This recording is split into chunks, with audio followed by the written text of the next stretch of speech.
Good afternoon, everyone. Good morning. I'm Cindy Arnson, the director of the Latin American program at the Wilson Center, and I'm pleased to be joining today for this very critically important conversation on Nicaragua with the Seattle International Foundation and Florida International University. I'd especially like to thank my colleague Eric Olson of the Seattle International Foundation and Miguel Cruz at FIU for their partnership in this effort.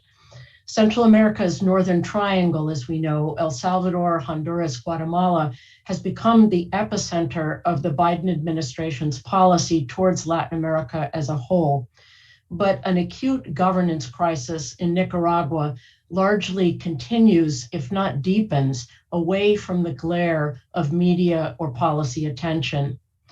The country made headlines a little over 3 years ago when massive anti-government protests erupted in April of 2018. This sparked a brutal crackdown by the government of President Daniel Ortega. Over 300 people were killed and hundreds more were injured or taken prisoner or tortured. The violence of that period has given way to a slower burn of government repression aimed at silencing the media, harassing opposition candidates, restricting the playing field for elections, restricting funding from the United States and the European Union and elsewhere to a host of non-governmental organizations, and even potentially criminalizing opposition activity under a broad law, ostensibly in defense of national sovereignty. Meanwhile, in advance of the presidential and legislative elections that are scheduled for this coming November, the political opposition has failed to unite behind a single candidate to oppose Daniel Ortega. And despite multiple efforts over many months to establish a unified and broad civic alliance to challenge the government, the opposition remains fragmented. And in light of the unfair playing field, there are some in the opposition who even advocate boycotting the November elections altogether. We have an outstanding panel of experts to discuss these matters with us today. First is Carlos Fernando Chamorro, a dear friend of many decades, the founder and director of the independent media outlet Confidencial. Jenny Lincoln, also with decades of experience on Nicaragua and US policy in Central America, is a senior advisor on Latin America and the Caribbean at the Carter Center in Atlanta. And Tiziano Breda is a Central America analyst for the International Crisis Group, and perhaps a contributing author, if not the principal author, of ICG's outstanding report on Nicaragua, released just a few days ago. And now I am delighted to turn the program over to Mirte Postema of the Seattle International Foundation to moderate today's discussion. Thank you all for joining us. Thank you very much, Cynthia, and thank you everyone for joining us today. I'll give you a couple of logistical announcements. We have translation for today's event, so if you are joining us on Zoom, please go to the bottom of your screen and click the little globe that says interpretation. If you're joining us on social media, please join us in Zoom for to access the interpretation.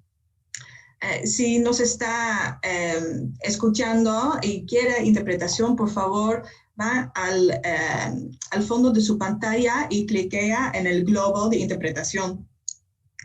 We will do this event in a mix of English and Spanish, and I think what everyone is looking to hear, as Cynthia mentioned, there's a lot going on in Nicaragua right now, and there's a lot that has been happening in the last week. And I want to invite Carlos Fernando to share that with us, what is happening in the country right now, and also in light of yesterday's surrounding of the offices of Confidencial by riot police. How are things right now? Gracias, Mirte, y buenos días a toda la audiencia y los colegas en el panel. Creo que en Nicaragua los pronósticos que se hacen o resultan ser erróneos o simplemente caducan en un periodo muy corto de tiempo. El miércoles pasado, el secretario general de la OEA, Luis Almagro, dijo: Nicaragua se encamina a la peor elección posible. Y se refería a la falta de una reforma electoral y, por el contrario, a la contrarreforma del Frente Sandinista, que endureció el control de ese partido sobre el sistema electoral. Se refería también al nombramiento de 10 magistrados del Consejo Electoral totalmente leales al presidente Ortega, que busca la reelección, y al partido Frente Sandinista. Y se refería a la falta de libertades y a la falta de observación internacional que no ha sido autorizada por el régimen y que más bien vuelven a introducir en la ley el concepto del acompañamiento electoral. Hoy, una semana después, el peor escenario que describió Almagro es mucho peor.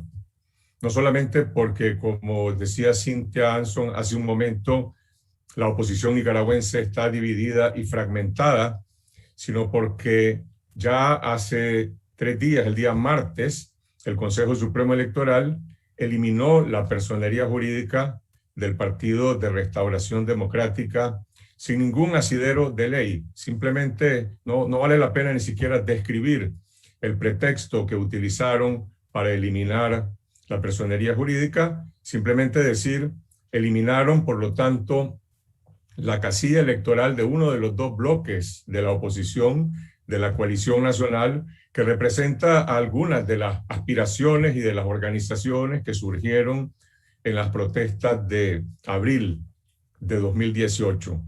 Y al eliminar a la coalición nacional, inició ya el proceso de inhibición de hecho de algunos de los precandidatos presidenciales que estaban inscritos en este grupo y iban a competir por su nominación presidencial. Estoy hablando de Félix Maradiaga, de Miguel Mora, de Luis Fley y de otros. Y el día de ayer se produjo el asalto y el allanamiento ilegal contra la redacción de Confidencial, el medio que yo dirijo desde hace 25 años, que ya fue asaltado, confiscado y robado totalmente en diciembre de 2018, y hoy, de acuerdo al Estado de Nicaragua, violando su propia constitución, lo confiscó y lo convirtió en un supuesto centro de salud, aunque realmente sigue siendo un cuartel policial. Yo estuve en el exilio 11 meses en Costa Rica y regresé a finales de 2019 a reclamar mis derechos, siempre con el medio confiscado. Habilitamos una pequeña oficina para tener un estudio de grabación en un centro de oficinas corporativo, y eso fue lo que asaltó ayer la policía, sin orden judicial. Se robó todos los equipos, capturó a un camarógrafo y lo tuvo secuestrado durante 7 horas, luego lo liberó. Y bueno, quiero decir que este medio de comunicación también enfrenta censura televisiva. Nuestros programas de televisión y otros medios independientes no pueden difundirse en la televisión abierta y en el cable. Esto es simplemente una expresión de una escalada de cierre de los espacios políticos contra la libertad de prensa y la libertad de expresión en el país. Y hay situaciones mucho peores que enfrentan los ciudadanos cuando quieren manifestarse en el país y ni siquiera pueden salir a la calle a exhibir la bandera nacional, la bandera azul y blanco, porque eso es un delito de acuerdo a las reglas del régimen.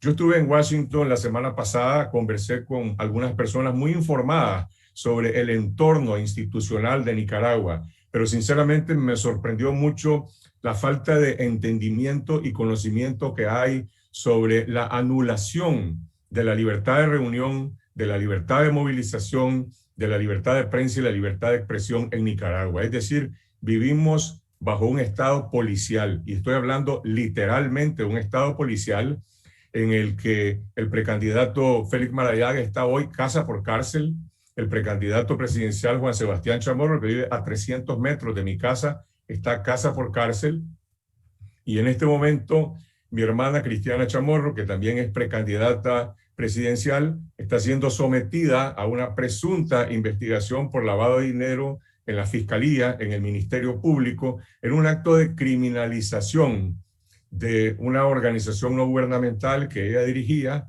que apunta claramente a despojarla de sus derechos políticos y a inhibirla. Esa es la situación actual de Nicaragua, es decir, unas elecciones que no tenían, como explicó el secretario Almagro, condiciones de ser transparentes, justas, y que tampoco existían los mecanismos de confiabilidad para contar los votos, tampoco serán competitivas, porque el régimen ya inició el proceso para excluir partidos, excluir candidatos y seleccionar quiénes son los que supuestamente participarían en la elección del 7 de noviembre. Una última palabra. A pesar de esta crisis, la reacción de algunos de los principales líderes políticos hoy no ha sido todavía llamar a la abstención. Hay, creo yo, una enorme preocupación y una comprensión de que la abstención favorece a la dictadura.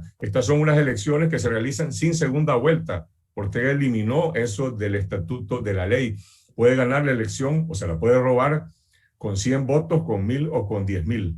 La oposición requeriría 250,000 votos para ganar, para mitigar, para desmantelar el fraude electoral. Hay una situación de total incertidumbre hoy en el país y ese es el estado que puedo describir. Gracias, Carlos Fernando. Esto es un escenario muy preocupante y quiero recordar a todos que pueden hacer sus preguntas a los panelistas en el Q&A y quiero seguir con Jenny. Ahora, Jenny, and I'll continue this in English. You have been in many an election observer in Nicaragua. How are you seeing, or how are you looking at this coming election? Thank you, Marta. I'm going to speak in English, my native language first. I'll probably, since it's on Nicaragua, be thinking in Spanish and may go back and forth. But I'd like to reflect on the experiences in Nicaragua and look at the context today. I was very, very fortunate to participate with President Carter in the election observation in 1990, which was an historic moment in Nicaragua, and subsequently in 96 and later in 2006 when Daniel Ortega was elected. So the title is looking at the political landscape today and the prospects for elections in November. I'd like to frame my comments more broadly and based on the principles of election standards and human rights. And those who consider the universality of human rights can translate that to application for participation, the key fundamental right to participate in public affairs. So what are the conditions? What do we need to look at in Nicaragua right now? A democracy expresses the will of all of the people. And a genuine democratic election must be conducted in an environment that guarantees the full participation of all of the people. Just a few fundamental principles here are required, and they're required by the government to implement, to undertake elections in a free and fair situation. A freedom of peaceful assembly and association, movement without restrictions, a freedom of expression, of opinion, and access to information. A third is citizen security, all citizens, security. And last, the access to justice, to respond to any individual confrontation in a free and fair manner. None of these conditions exist in Nicaragua today, none of them. And this is why what Carlos Fernando said is so important, the reflections of the Secretary General, the complaints that have come from the international community.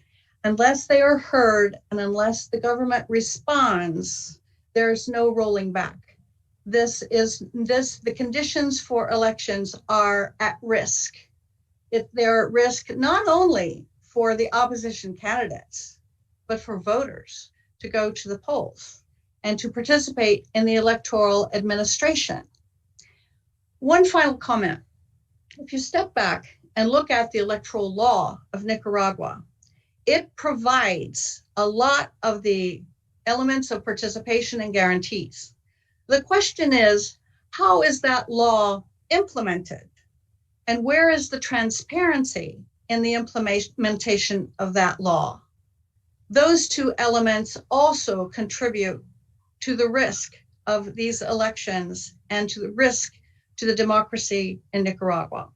I'll close there y espero sus preguntas. Gracias. Thank you, Jenny. In that sense, I'd like to turn to Tiziano. Tiziano, as Cynthia already mentioned, the International Crisis Group published a report just a couple of days ago warning about the risks for a rigged election in Nicaragua, and also warning that there could even be more repression and social unrest. Could you explain your concerns in this regard? Thank you so much, Mirte, and thank you so much to the Seattle International Foundation, the Wilson Center, Cynthia, for the kind words. It's really an honor to be here, and I'm humbled to be joining this panel alongside illustrious colleagues such as Jenny and Carlos Fernando, whose work I really admire. And thanks to all who are dialing in, for the questions that are arriving, for the discussion. So, as you mentioned, in Crisis Group, we precisely try to assess what the consequences of a disputed and evidently fraudulent election in Nicaragua could be, given that this is a very different election compared to previous ones. Because whereas some of the techniques that the Ortega government is applying in terms of reasserting control of the electoral authorities, ruling some opposition parties illegals, try to seed division and fragmentation and harass political opponents, which were already done in the past, and they could be accompanied by also irregularities at the polling stations, etc., may have a different meaning this time, because in the past the country was experiencing extraordinary economic growth. Ortega was counting on the support of meaningful powers in the country, such as the private sector and the Catholic Church, and enjoyed quite broad popularity. But the difference this time is the 2018, of course, legacy, both in terms of what it meant for the decay of Ortega's support, and also for the grievances and the griefs that remain in the country and the tensions that were opened and rekindled in the country. So we look at two main areas, basically, with a possible third spillover effect of fallout of a rigged election. The first one is, of course, as you were mentioning, the possibility for a fresh wave of mass unrest and political turmoil. And of course, it's hard to foresee what can happen in Nicaragua, as Carlos Fernando rightly pointed out. But first of all, we basically managed to get into the country and realize that, albeit you haven't seen any great mass protests in the last couple of years, first of all, the grievances that led to the outbreak of the 2018 crisis are still there. If anything, they've deepened. The control that Carlos Fernando was referring to in terms of enforcing a police state with police patrols in each roundabouts of Managua, in main highways in the country, through the harassment of opponents, through the enforcement of an intelligence gathering system, which is really articulated and involves not only party loyalists or security forces, but even, in our experience, from what we heard, ex-convicts that were being released in recent years, and even parking valets in the market's parking spots, which basically made dissent go under the surface, because and political discussions have become even even within households, basically in familiar settings, such as was the 2018 divide strong and the subsequent repression equally strong. But exactly, under the surface, the grievances are still there, and the 2018 repression left an added layer of grief and sorrow and anger, possibly, that can make things different this time. And even the case of a rigged election, there could be a chance for an uptick or a rekindling of tensions and prompting a new wave, or at least some form of manifestation of unrest. But that, I would add this caveat, just in the case that the opposition manages to band together, the two main opposition blocs manage to band together and back one broadly supported and popular candidate, which offers a credible alternative to Ortega. Because so far, the fragmentation, the rifts between the opposition nurtured the also disillusionment and deception that you could feel by talking to Nicaraguans throughout the country, and which also contributes to the lack of protests. But the unrest could also come further down the line, because the re-election of Ortega under very disputed and vigorous, illegitimate, if you want to put it that way, circumstances, also risks deepening the government's isolation internationally, which has been already the case. A lot of support has been withdrawn from foreign partners and replaced by condemnation, and which has translated into a plummeting of foreign direct investment from $1 billion in 2017 to just $182 million in 2020. Likewise, the multilateral financial institutions, under US pressure as well, under the NICA Act, have started to block basically new funding to the country, particularly the World Bank, the IMF, and the Inter-American Development Bank. And the effects of this contraction in the foreign support, investment, and cooperation has just started to be seen in the country, to be experienced. Of course, it's been made worse by the arrival of the pandemic and the impact of the hurricanes last year. But another 5 years of this blockage to international funding, dropping foreign investment, etc., could have serious repercussion in a fragile economy in one of the countries, of the continent's poorest countries, actually, with deep humanitarian consequences for the population. So on one side, that could activate some economic grievances that could turn into manifestation of dissent. And on the other hand, the spillover effect is that it could prompt an uptick in outbound migration, which of course, first of all, interests Costa Rica, neighboring Costa Rica, due to historical migration pattern, and whose authority in Costa Rica are already at capacity to deal with the increase of asylum requests that came since 2018. We're already talking about 90,000 asylum requests. And of course, who's also experiencing a very dire economic situation due to the pandemic, and the conditions of Nicaraguans in Costa Rica and Panama and elsewhere have really worsened during the pandemic. And this would even change the historical pattern and maybe prompt many to choose to go on a different route, basically northbound towards the northern country of Mexico and the US. These are the main areas that we try to assess in the document. And thank you so much again for inviting me. I look forward to the discussion. Thank you very much. Thank you, Tiziano. We are already receiving a lot of questions from you, which is wonderful. And I will start posing the first one, because there are a lot of questions about that this scenario for these elections looks really complicated. What would need to be done for these elections to take place in a fair manner? So what would have to happen for that? And we're also getting a lot of questions about the role of the opposition and whether you think it could be feasible that there's going to be one single candidate from the opposition. Who would like to start? Carlos Fernando? Son preguntas muy difíciles porque es imposible, creo yo, pronosticar una salida o diagnosticar.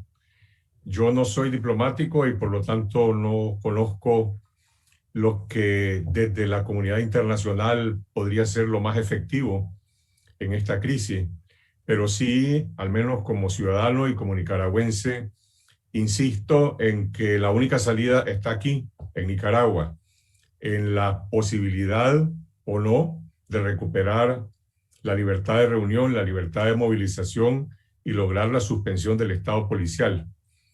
¿Cómo se puede hacer eso cuando estamos asediados y controlados por la policía? No lo sé, pero ese es el desafío fundamental. Evidentemente se requiere de más voluntades, de más fuerzas, de que se sumen otros sectores de la sociedad nicaragüense, el sector empresarial, las comunidades de liderazgo de la Iglesia Católica y otros en este proceso. Lo que hay en Nicaragua es una situación completamente absurda en la que la normalización de la violencia se va traslapando con un supuesto proceso electoral que también es anormal.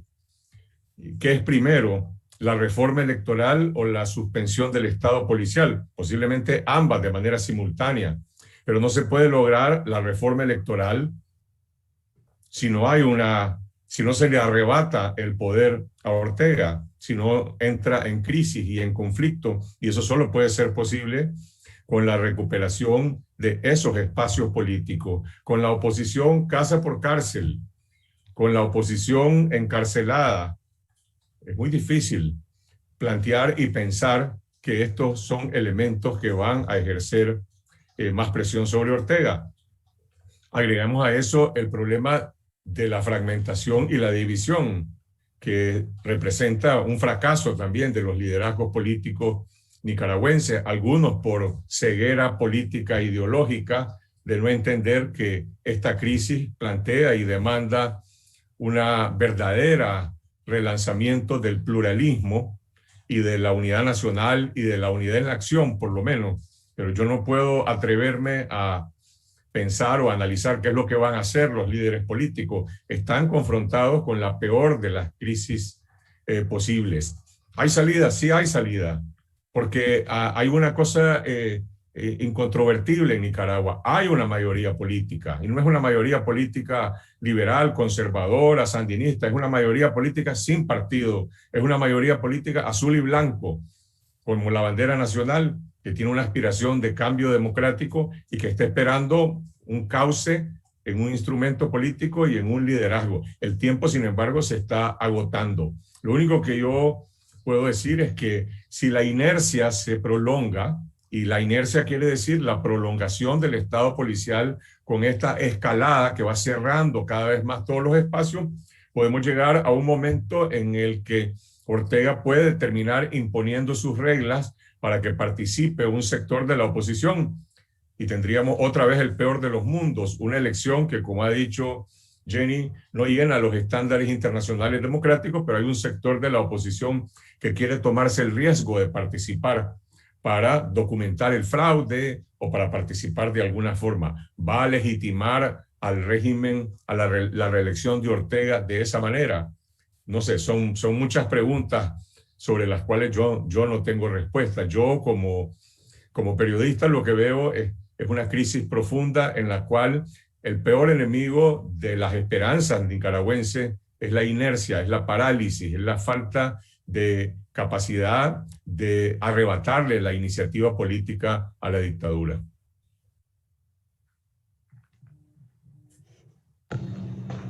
¿Alguien quiere agregar algo? Jenny?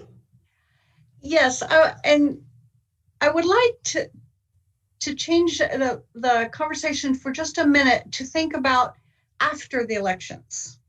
After the elections, one thing that I don't understand is what Daniel Ortega thinks the long game is.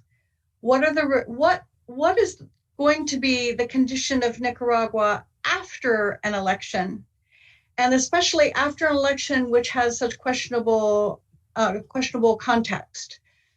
I really appreciate, I agree wholeheartedly with Carlos Fernando, la salida es nicaragüense. The international community cannot direct or change what really needs to be, what is and needs to be the decision of the Nicaraguan people. but three things. One, I wonder what Daniel Ortega's expectation is after an election that is headed toward conditions now that would be very difficult and very questionable. Number two, what happens tomorrow? Like Carlos Fernando said, every day we're waking up right now and there's something new every day. So when is the tide going to turn to something more positive? And when will the government realize that what the screws that they're turning right now on the Nicaraguan people are only going to hurt everybody? And the third question would be also for the opposition, because one of the questions that is fundamental too is the fact that they haven't unified or haven't been able to work together in a way that is under the complete blue and white flag. So those are just some reactions and thoughts to this conversation, and I hope that provokes other questions as well. Thank you, Jenny. Tiziano. Can I just retake precisely what Jenny was talking about, which is, I think, is crucial. What happens after the election in any scenario possible? And I mean, it's difficult to enter, of course, the El Carmen's mindset, but from the conversation that we had, basically with Sandinistas, but also diplomats who had managed to have contacts with Ortega's advisors, etc., it emerged that losing the election for Ortega is a life-threatening risk. So the end game is just perpetuation in power, regardless of what are the conditions in the country. What does that mean for the condition, for the economy, etc., etc.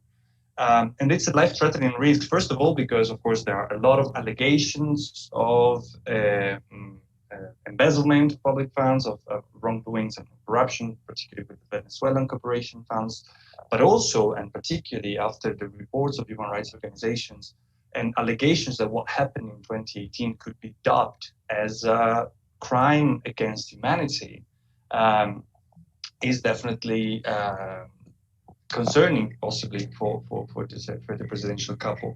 And secondly, and that's something that brings me back to Mirta's question about what the opposition, what could be done, etc.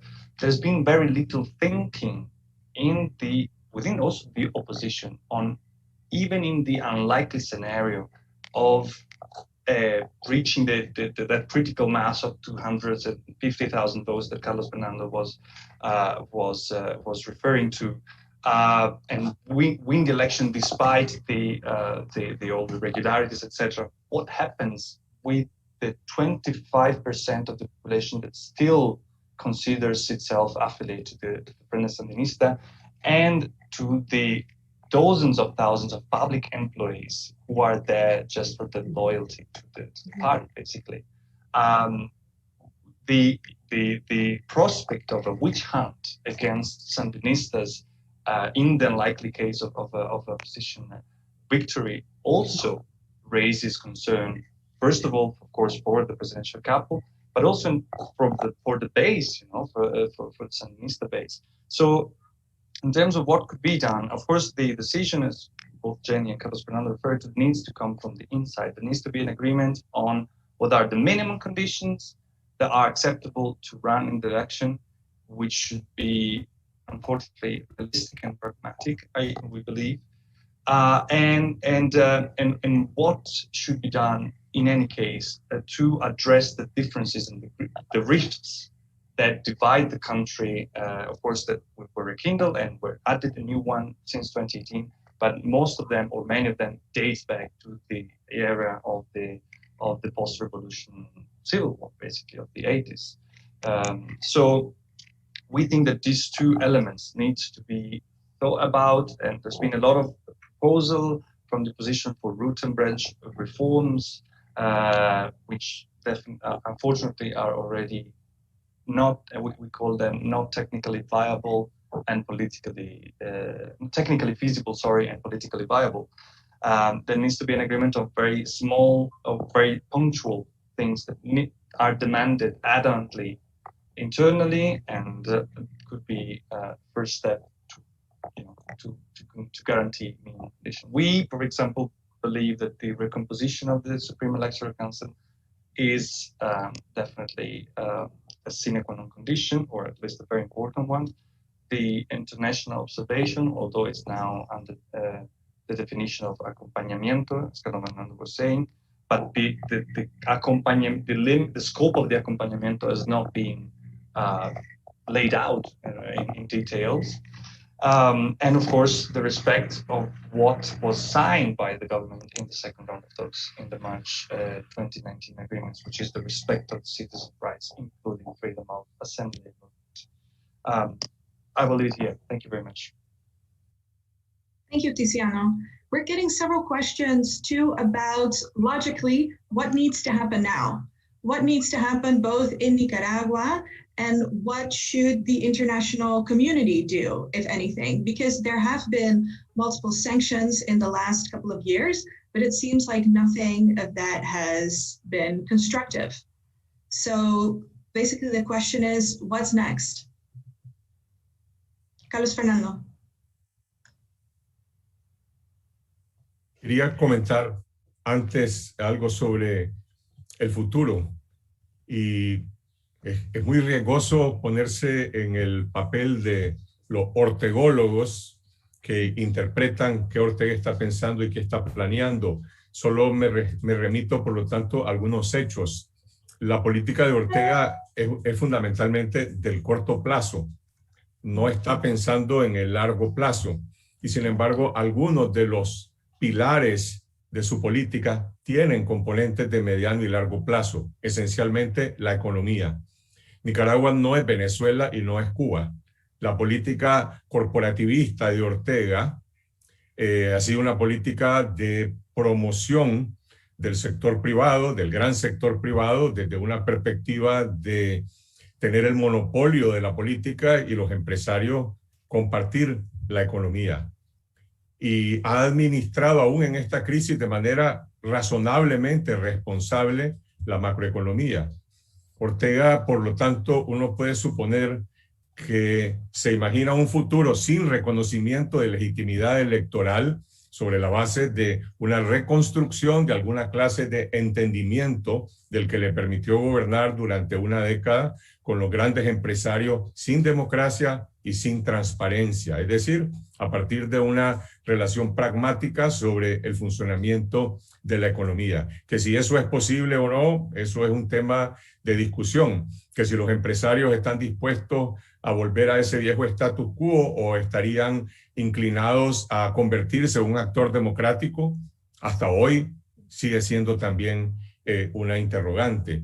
Y sí creo que también tiene consideraciones del entorno internacional, de su alineamiento con Venezuela, de su alineamiento con Cuba, de no moverse de ese esquema, en el sentido de que mantener un control del monopolio de la política sin democracia. No es el único caso en el mundo donde hay un acomodo, una aceptación con el entorno internacional. Estará pensando y calculando de que tampoco Estados Unidos va a suspender a Nicaragua del CAFTA por las consecuencias que eso tiene para la economía nacional. Es decir, dentro de la irracionalidad de la dictadura hay ciertas señales de su barómetro que le dan alguna, digamos, previsibilidad.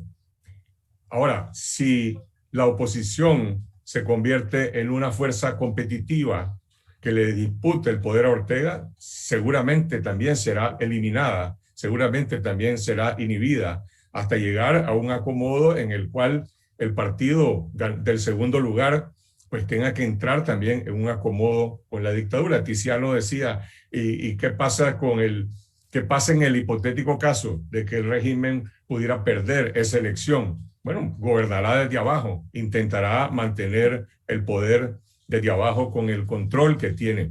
El único camino para desmantelar la dictadura es una victoria arrasadora, con mayoría calificada, para desmantelar la constitución y las estructuras de poder. Hoy en Nicaragua, aunque existe la mayoría política que puede proveer esos votos, no existen las condiciones para decir tengo optimismo de que esto va a ocurrir.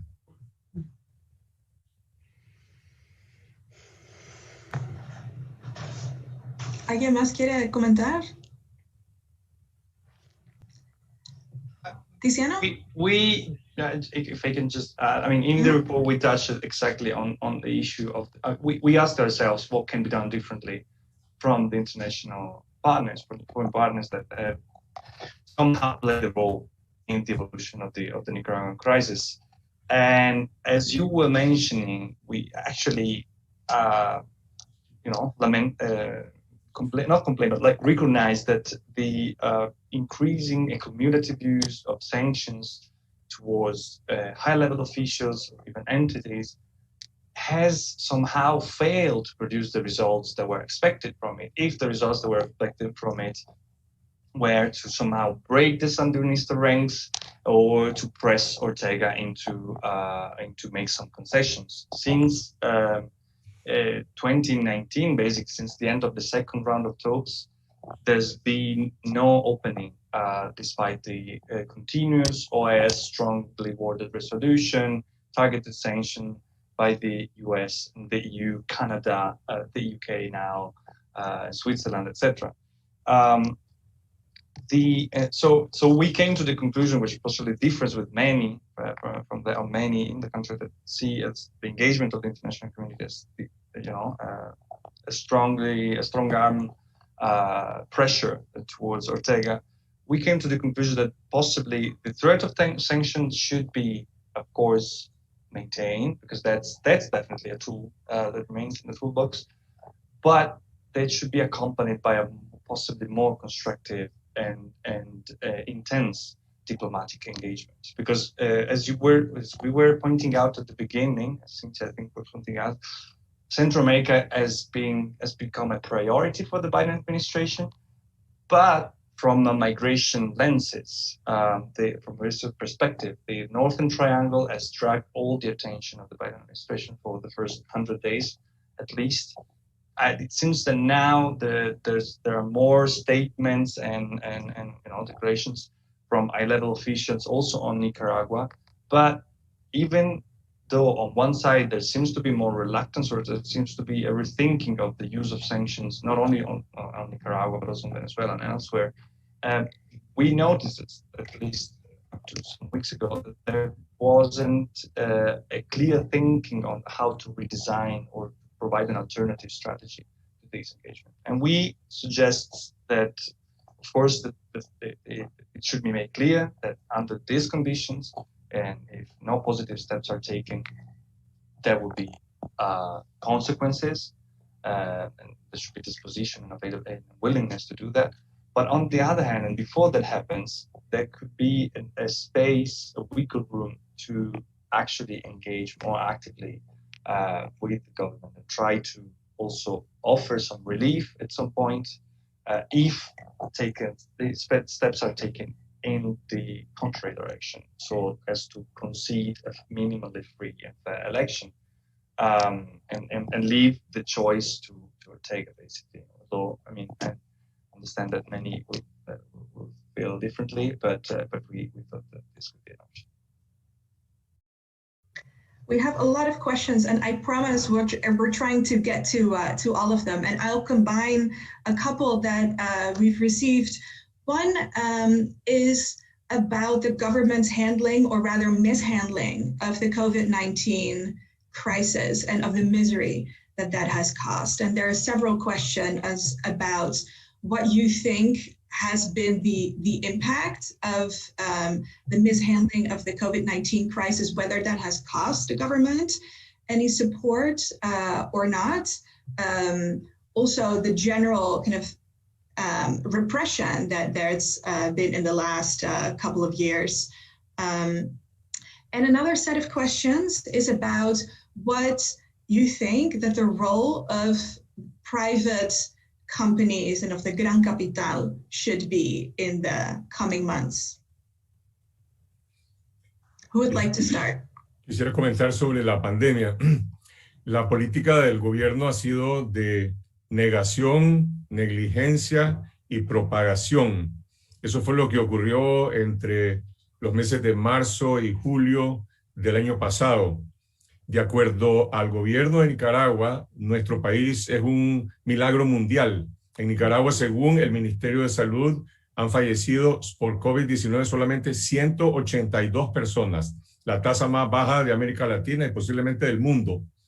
En realidad, de acuerdo a las investigaciones que nosotros como periodistas hemos hecho con salubristas, con investigadores en temas de salud, haciendo comparaciones sobre el exceso de mortalidad de enfermedades como infarto, neumonía, diabetes y otras, en comparación al promedio de los últimos 5 años, el sobreexceso proyecta más de 9,000 muertos en Nicaragua, que sería el índice más alto de Centroamérica al menos.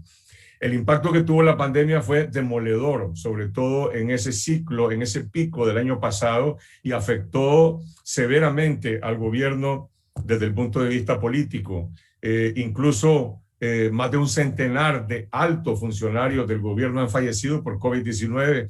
Estoy hablando de ministros, embajadores, asesores, jefes de la policía, altos cuadros políticos del Frente Sandinista. Y sin embargo, de alguna manera, como la represión y las masacres, el impacto político de la pandemia se asimiló y se normalizó. Y se normalizó porque la gente tiene que volver a la vida, tiene que reactivarse en la economía informal. En Nicaragua, la COVID-19 representó el tercer año consecutivo de recesión económica, mientras en otros países fue el primero, para nosotros fue el tercero, 2018, 2019, 2020, y estamos iniciando el cuarto año de recesión en 2021. Es decir, el tema aquí es, por supuesto, que hay una censura, hay un rechazo a la administración del gobierno, pero el gobierno se sostiene con una minoría política consolidada, ese 25% que mencionó Tiziano, que está entrincado en un sector político importante, en el aparato del Estado, en la policía, en otro tipo de sectores, y eso es lo que lo sostiene básicamente. Si no hay libertades de expresión y de protesta, y eso le permite al régimen lidiar con ese tipo de situaciones. Ahora inició la etapa de la vacunación. Bueno, la vacunación es un instrumento de campaña política para el gobierno, se administra de manera discrecional para ello. La crisis económica ha causado un enorme daño en la sociedad nicaragüense, pero la gente tiene que comer, la gente tiene que trabajar, tiene que buscar la sobrevivencia en el empleo informal y en la migración, y eso no se traduce de manera automática o directa en una movilización política cuando no hay condiciones para la movilización política. Sobre los grandes empresarios, mi impresión es que simplemente han adoptado una actitud, una política de esperar y ver los resultados, ¿sí? De apoyar en términos generales una elección transparente, que no será transparente, pero sin adoptar riesgos que signifiquen ponerlos en una circunstancia de posibles represalias con el régimen, y más bien tener una actitud de pragmatismo frente a los resultados que puedan haber. En resumen, los grandes empresarios no son un actor político democrático. Mirta, ¿puedo preguntarle a Carlos Fernando, por su perspectiva, cuál es el impacto de la ley de agente extranjero sobre las elecciones? Bueno, esa ley, junto con otras, la de traidores a la patria, la de ciberdelitos, la de financiamiento del terrorismo, que es la que le están aplicando hoy a mi hermana Cristiana Chamorro, que había sido aprobada hace más de un año, son instrumentos de presión, de amenaza, de inhibición. En la práctica, esa ley no se ha aplicado. Muchas organizaciones decidieron no inscribirse en el Ministerio de Gobernación y no aceptar incriminarse como agentes extranjeros. Otras lo intentaron hacer y burocráticamente el Ministerio de Gobernación les impide registrarse. Algunas organizaciones internacionales se han retirado de Nicaragua. Pero vamos, que si ha tenido un impacto determinante, mi respuesta es no. Es simplemente un elemento más que se suma a las otras leyes que apuntan a crear condiciones para utilizarla cuando sea necesario despojar de los derechos políticos a algunos de los candidatos.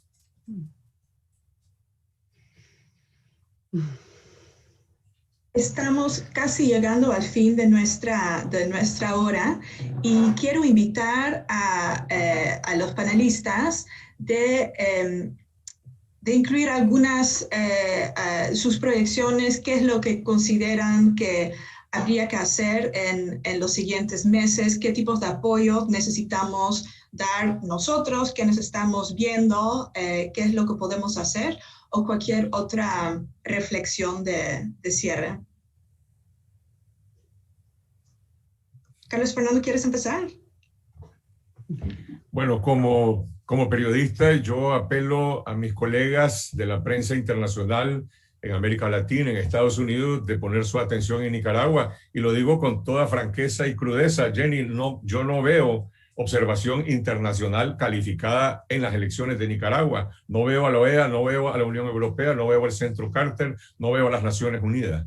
Por lo tanto, me parece que es fundamental la presencia de la prensa internacional en Nicaragua para contar esta historia del Estado policial, esta historia del intento de cambiar una dictadura de manera pacífica que parece ir completamente contra la corriente y parece una misión imposible, pero de repente hay también ventanas y oportunidades de que se produzcan esos movimientos de cambio. Seguramente Cindy podrá indicarnos mejor qué se puede hacer desde la OEA, desde Estados Unidos. Yo veo una Centroamérica fragmentada.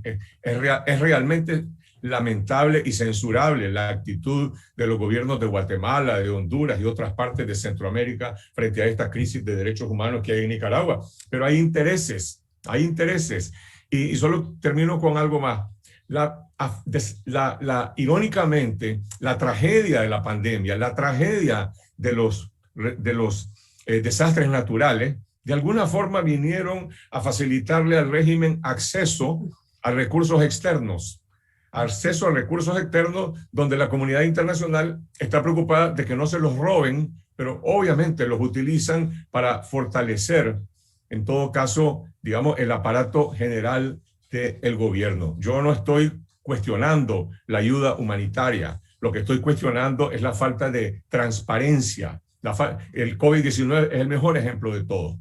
Hay recursos externos que le están dando a Nicaragua y mientras no se roben la plata, no les importa que mientan, no les importa que oculten información. Estoy hablando de los organismos multilaterales que le están brindando ayuda al gobierno.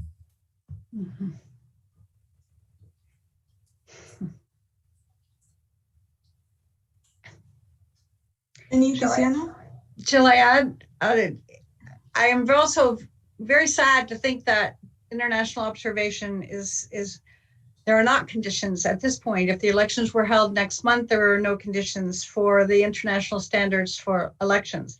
At the same time, what that means to the Nicaraguans is that what international observation does is contribute to protection for participation, encouragement for all participants, and that also has been basically negated at this point by the government.